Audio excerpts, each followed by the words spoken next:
pied du fort de Romainville, sous le ciel gris habituel, c'est la commune de Pantin qui s'offre à nos yeux.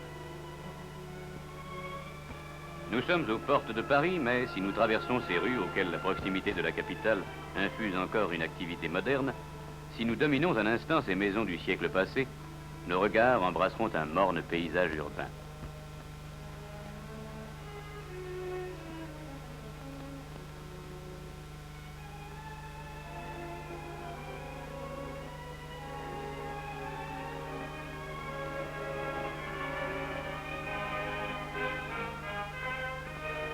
La vieille église règne sur des masures surannées, des cours malsaines, où la vie semble s'écouler au rythme des pavés inégaux.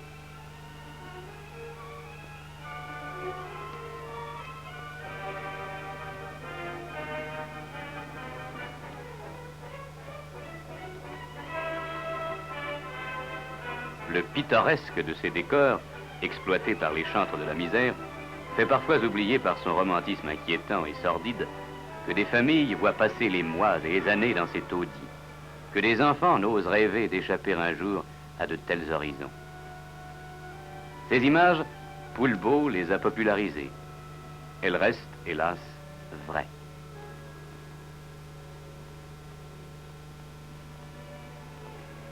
Au détour d'une rue, nous croisons un homme qui regagne son foyer.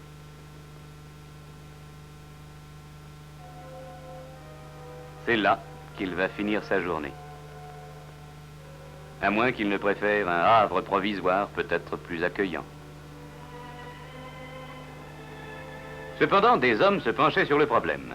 Monsieur Leclerc, alors maire de Pantin, président de l'office public d'HLM, entreprit avec ses collaborateurs de transformer cette commune de 38 000 âmes en une cité moderne pourvue de larges dégagements. Leur ambition était de créer une unité résidentielle de 2000 logements, entourée d'espaces verts et comprenant un centre commercial, un centre culturel et une gare routière avec garage pour 500 voitures.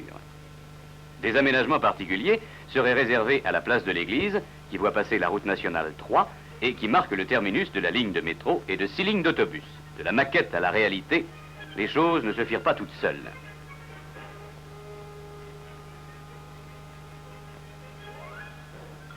Les études préalables furent soumises à l'approbation des autorités, dont le concours bienveillant permit au projet de prendre corps.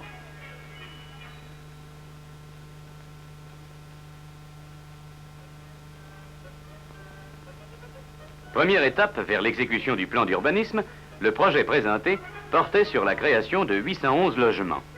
Afin de rompre l'effet de monotonie et de réserver le plus d'espace vert possible, deux types de bâtiments étaient prévus. Des immeubles bas, composés d'appartements de 4 et 5 pièces principales, et des immeubles hauts, avec ascenseur, comprenant des appartements de 1, 2 et 3 pièces. La surface moyenne habitable atteindrait 55 mètres carrés 5. Les quelques plans que l'on voit ici sont le résultat d'études très poussées, menées dès l'origine par l'architecte et les ingénieurs spécialisés. Pour construire vite et dans le respect des normes financières, tous les équipements et installations seraient normalisés. Finalement, en raison de son importance, le programme de Pantin fut inscrit par le MRU dans le programme national au titre du secteur industrialisé.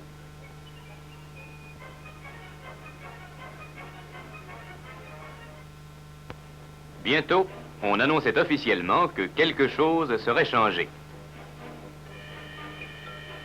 Les premiers chantiers s'ouvraient dans le quartier de l'église. En août 1953, les équipes de terrassiers prennent possession des lieux boursouflés de vieilles souches, encombrés de hangars croulants et de bâtisses lépreuses.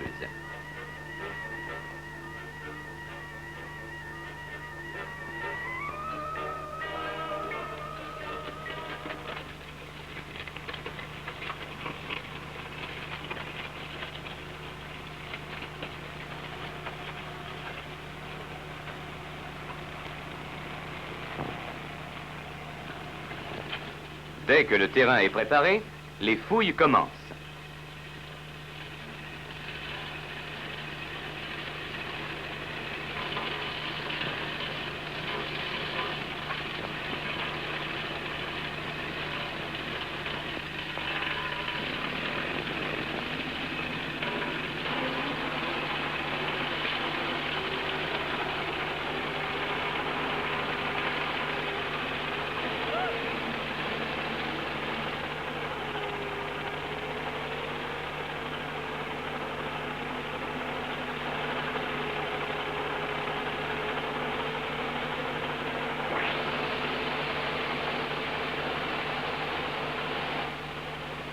Les travaux vont se poursuivre sous la surveillance constante de l'architecte, M. Honegger, et des entrepreneurs, M. Pérignon et M. Haas, président de l'entreprise pilote SK.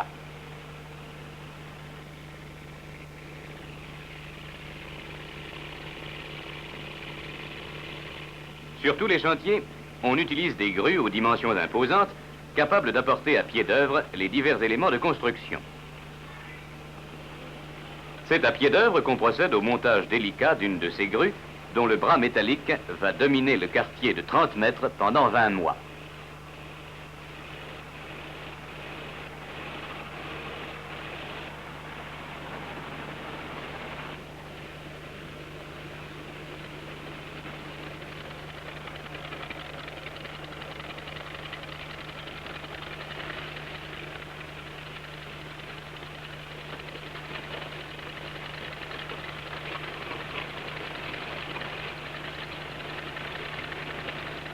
Tandis qu'on finit de monter la grue, les boiseurs s'activent autour des étais. Ils préparent les coffrages dans lesquels on coulera le béton.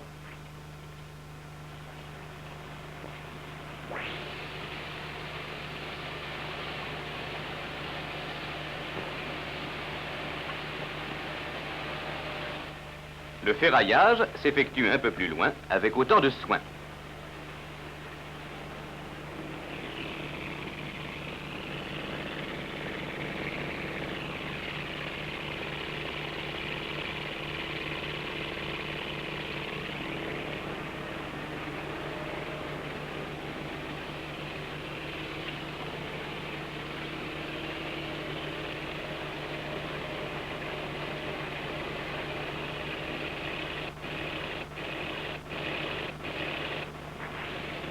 D'une façon générale, le parti adopté est celui de la construction par ossature de béton armé, avec cadre de baie et remplissage préfabriqué.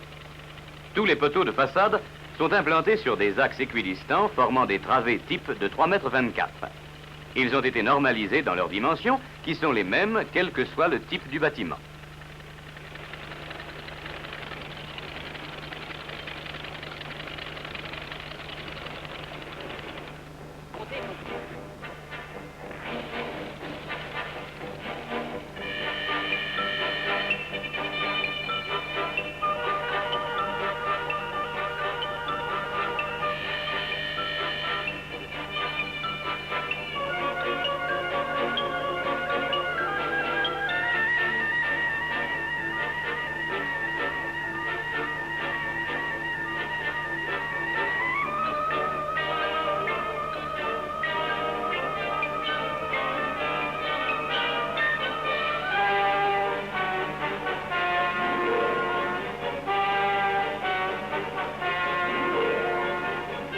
Le plancher est constitué de poutrelles préfabriquées au sol et d'une dalle de compression de 5 cm d'épaisseur. Cette dalle est coffrée à l'aide de panneaux bien renforcés posés sur clavette.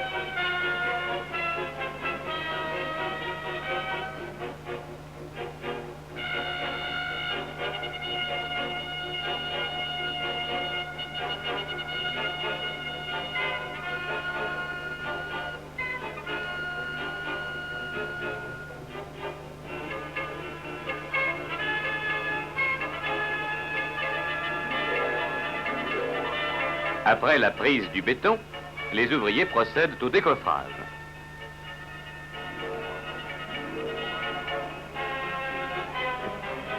Et bientôt, le chantier se hérisse de poteaux que l'on dégage de leur moule métallique.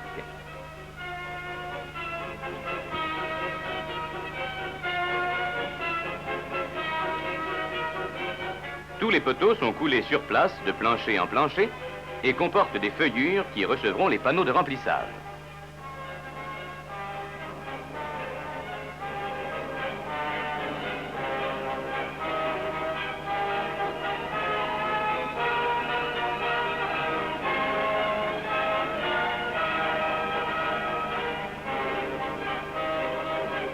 Les encadrements de fenêtres sont eux aussi préparés sur le chantier, ainsi que les panneaux extérieurs qui comportent un revêtement en mignonnette.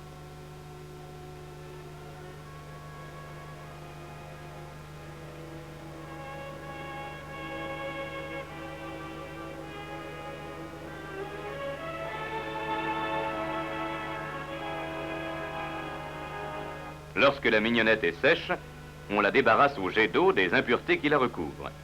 Puis, elle est stockée.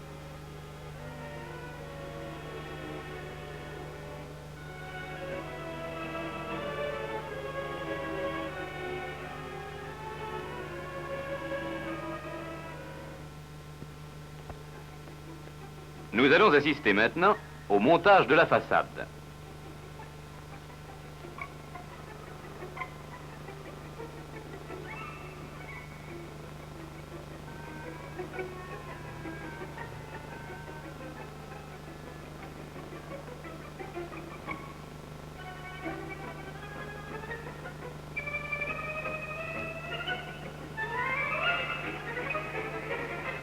Tout d'abord, entre les poteaux de l'ossature, on pose un bastin de réglage et de protection qui permettra la mise en place des éléments, tandis que sur la poutre de façade, on étale un lit de mortier.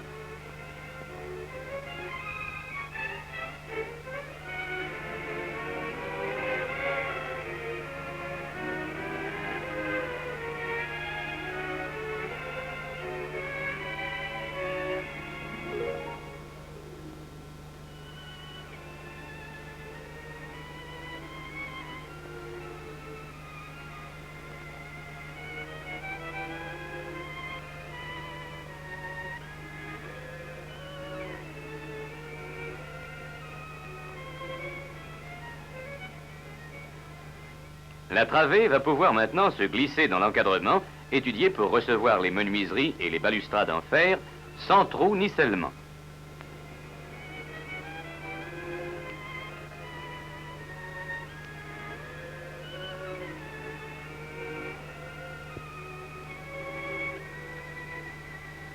Vérification des repères, et déjà, l'on prépare l'opération suivante.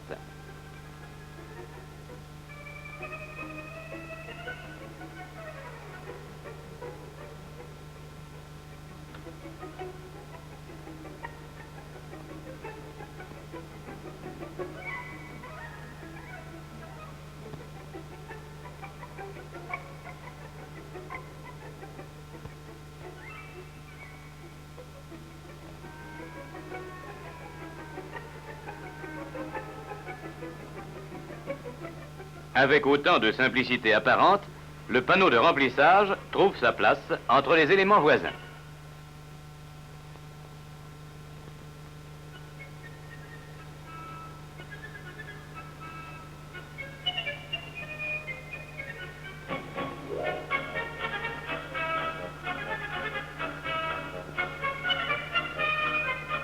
La grue va maintenant cueillir le linteau à qui l'on prépare la place.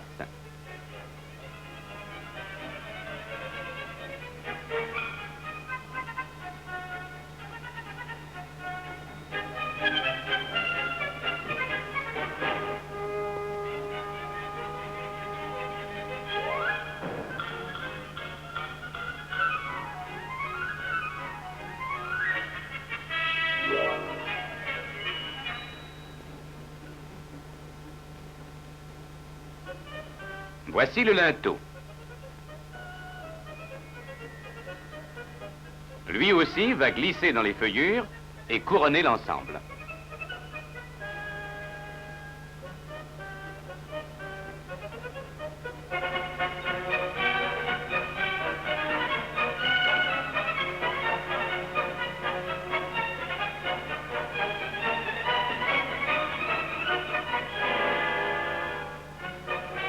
Il reste enfin à le sceller et à calfeutrer les plaques.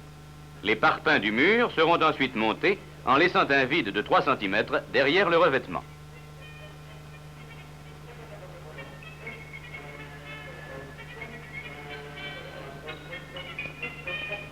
Et la construction se poursuit ainsi jusqu'à la terrasse, sans échafaudage.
Ce plus lourd que l'air qui vient se poser au bord de la toiture terrasse, c'est la corniche.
Première apparition des briques.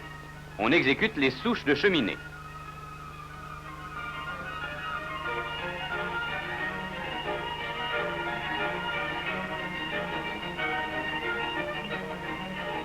La fin du gros œuvre approche. La terrasse de béton est recouverte de pouzzolane qui forment une légère pente.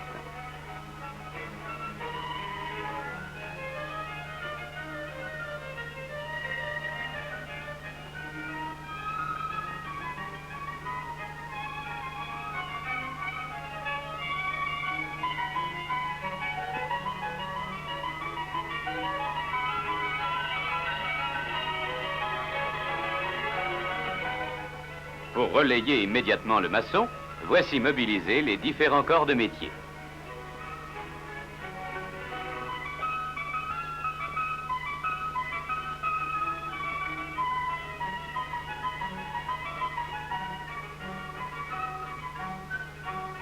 Le panneau d'annonce est devenu une signature. Il y a bien ici quelque chose de changé. Et une dizaine de mois après l'ouverture du chantier, cette maison fait, si l'on peut dire, sa première sortie dans le monde, présentée par ses créateurs.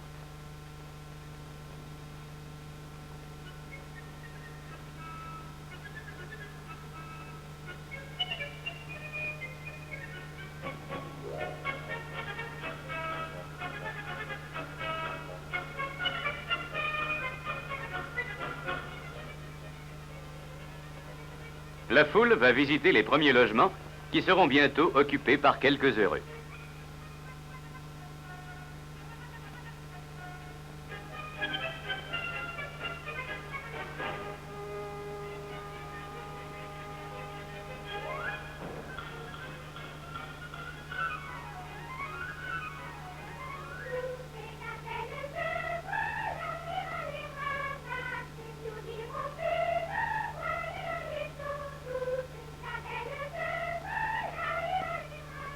Ce jeune couple, l'un des premiers à occuper le nouvel immeuble, se rend-il compte de la somme d'efforts dépensés pour lui assurer un gîte confortable et sain?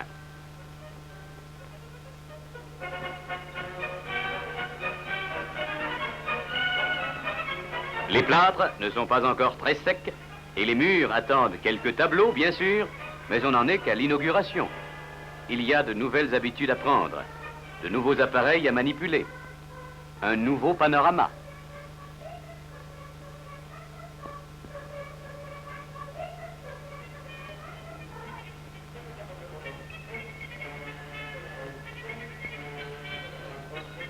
Quant aux enfants, ils sont tout de suite chez eux.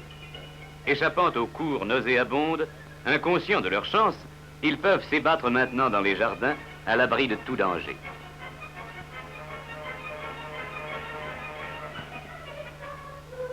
Mais il reste encore bien des misères à secourir, bien des taudis à jeter bas. Les constructeurs, s'ils peuvent être satisfaits du résultat obtenu, savent que leur effort doit se poursuivre encore de longues années, car ces premières images ne montrent que le prélude à une cité nouvelle.